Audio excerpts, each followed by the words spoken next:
असम के नीलाचल पर्वत पर एक ऐसा मंदिर है जिसके बारे में जितना सुनेंगे उतने ही सवाल आपके मन में उठते जाएंगे। दिन में यहाँ हजारों श्रद्धालु देवी के दर्शन के लिए आते हैं, लेकिन जैसे ही रात उतरती है मंदिर और उसके आसपास का वातावरण बिल्कुल अलग महसूस होने लगता है।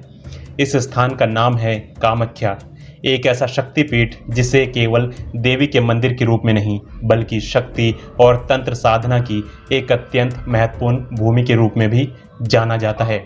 लेकिन सवाल ये है कि आखिर कामाख्या का तंत्र से इतना गहरा संबंध क्यों बना? क्या इसके पीछे केवल कोई प्राचीन धार्मिक कथा है या इस पर्वत ने सदियों से ऐसी साधनाओं को भी देखा है जिनके बारे में आम लोग बहुत कम जानते हैं? कामाख्या की सबसे रहस्यमयी बातों में से एक ये है कि यह देवी की पूजा किसी सामान्य मूर्ति के रूप में नहीं होती। मंदिर के गर्भगृह में एक प्राकृतिक शिला रूप है जिसे देवी कामाख्या का स्वरूप माना जाता है। वह एक प्राकृतिक जल स्रोत भी है और इसी कारण ये स्थान बाकी सामान्य मंदिरों से बिल्कुल अलग दिखाई देता है। कल्पना कीजिए, एक अंधेरा गर्भगृह, नीचे स्थित प्राकृतिक शिला, चारों ओर गहरा आध्यात्मिक वातावरण और सदियों पुरानी पूजा परंपरा। शायद यही वो पहला बिंदु है जहां से कामाख्या का रहस्य शुरू होता है। लेकिन कामाख्या की कहानी केवल मंदिर की संरचना से शुरू नहीं होती। इसके पीछे जुड़ी है सती की वो कथा जिसने पूरी भारतीय भूभाग को शक्तिपीठों की परंपरा से जोड़ दिया। धार्मिक परंपरा के अनुसार जब सती ने अपने पिता दक्ष के यज्ञ में अपने शरीर का त्याग किया और भगवान शिव उनके शरीर को लेकर विचरण करने लगे, तब संसार का संतुलन बिगड़ने लगा। भगवान विष्णु ने सुदर्शन चक्र से सती के शरीर के विभिन्न अंगों को अलग किया और जहाँ जहाँ वे अंग या आभूषण गिरे वहाँ शक्तिपीठों की परंपरा जुड़ी। कामाख्या को भी इसी शक्ति परंपरा का अत्यंत महत्वपूर्ण स्थान माना जाता है और यही से कामाख्या की कहानी साधारण मंदिर से आगे निकल जाती है, क्योंकि शक्ति की उपासना और तांत्रिक साधना की अनेक परंपराएं एक दूसरे से जुड़ी हुई है। तंत्र में शक्ति को केवल किसी देवी की मूर्ति के रूप में नहीं बल्कि सृष्टि की मूल ऊर्जा के रूप में समझने की परंपरा मिलती है।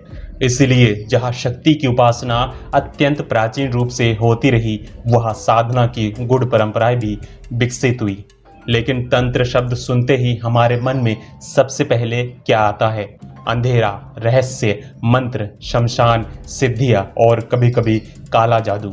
यही वो जगह है जहां कामाख्या को लेकर सबसे ज़्यादा भ्रम पैदा होता है, क्योंकि तंत्र का अर्थ केवल किसी को नुकसान पहुंचाना या काला जादू करना नहीं है। तांत्रिक परंपराओं में साधना, मंत्र, ध्यान, शक्ति उपासना और चेतना से जुड़े अनेक अलग-अलग मार्ग मिलते हैं। हर तांत्रिक साधना को काला जादू कहना उसी तरह गलत होगा जैसे हर आध्यात्मिक साधना को केवल चमत्कार कह देना। फिर भी कामाख्या को लेकर रहस्य कम नहीं होता, क्योंकि यहाँ शक्ति की उपासना के साथ साथ ऐसी साधना परंपराओं का उल्लेख मिलता है जिन्हें सामान्य मंदिरों में देखना आसान नहीं है। कुछ साधक इसे शक्ति प्राप्ति की भूमि मानते हैं, कुछ इसे साधना और सिद्धि के लिए विशेष स्थान मानते हैं और लोक मान्यताओं में इसके साथ अनेक रहस्यमयी कथाएं जुड़ गई है।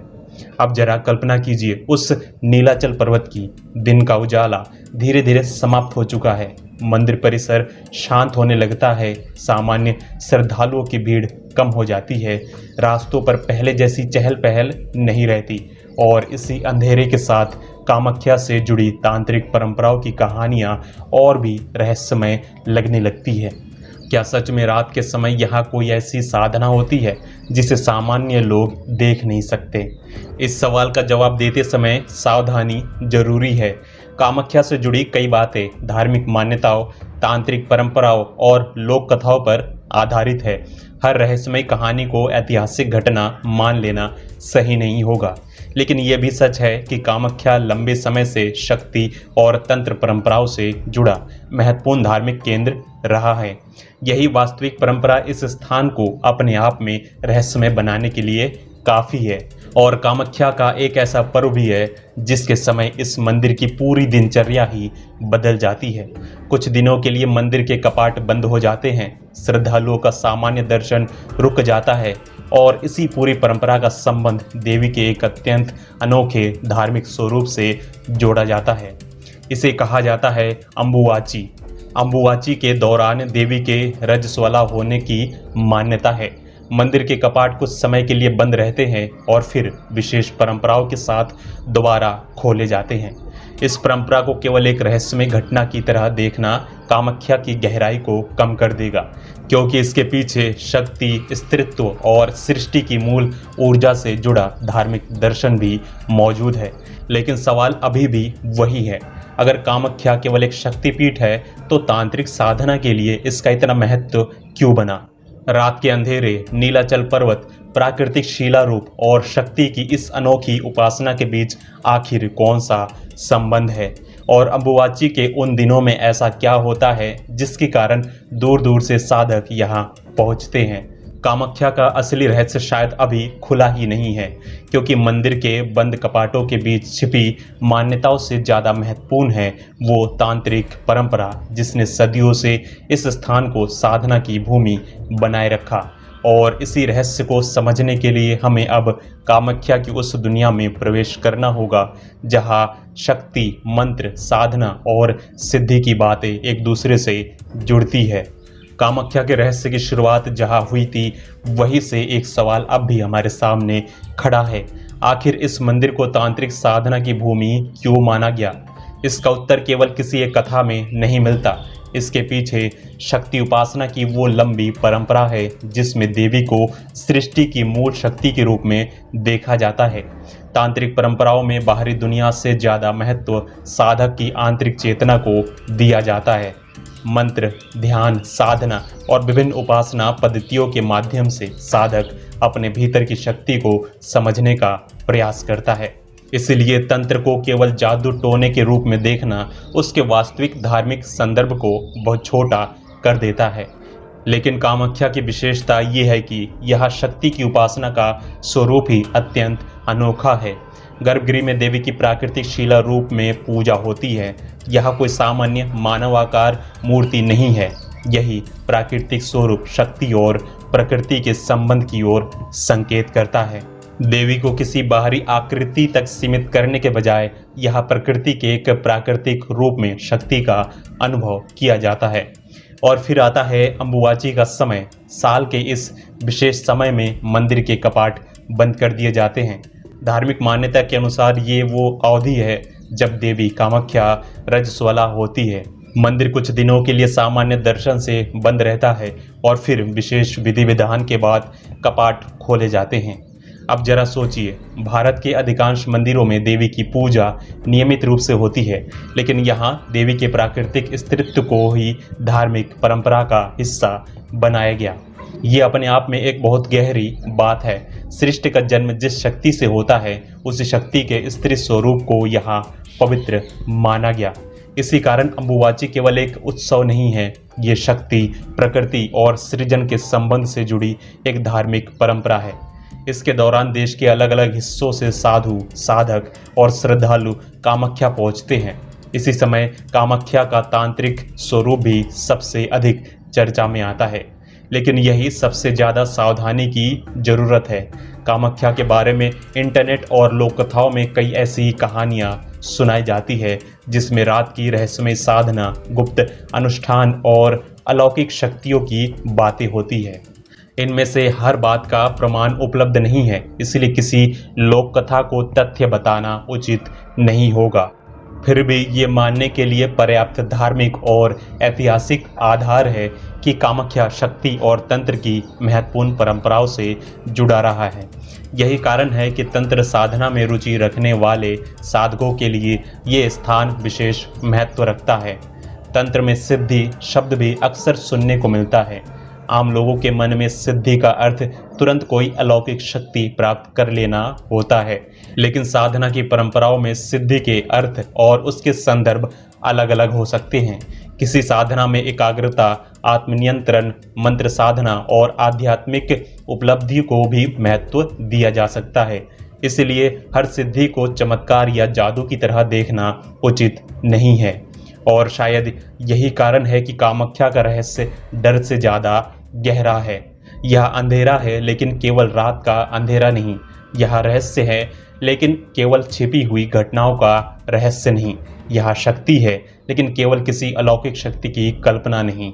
यह एक ऐसी परंपरा है जिसमें मनुष्य, प्रकृति, अस्तित्व, सृष्टि और चेतना को एक दूसरे से जोड़कर देखने का प्रयास करता है।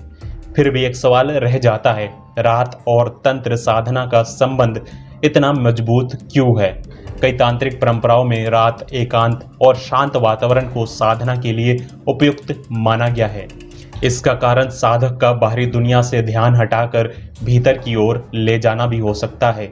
लेकिन इसका अर्थ ये नहीं है कि हर रात कामाख्या में कोई रहस्यमयी या अलौकिक घटना अवश्य होती है। यही वो अंतर है जिसे समझना जरूरी है। एक तरफ है लोक विश्वास, जिसने कामाख्या को रहस्य और डर से घेर दिया। दूसरी तरफ है वास्तविक धार्मिक परंपरा, जिसमें शक्ति की उपासना, मंत्र साधना और तांत्रिक दर्शन का अपना स्थान है।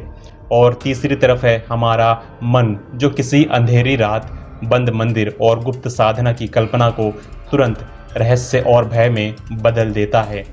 शायद कामाख्या का सबसे बड़ा रहस्य यही है कि यह डर और श्रद्धा एक ही स्थान पर दिखाई देते हैं।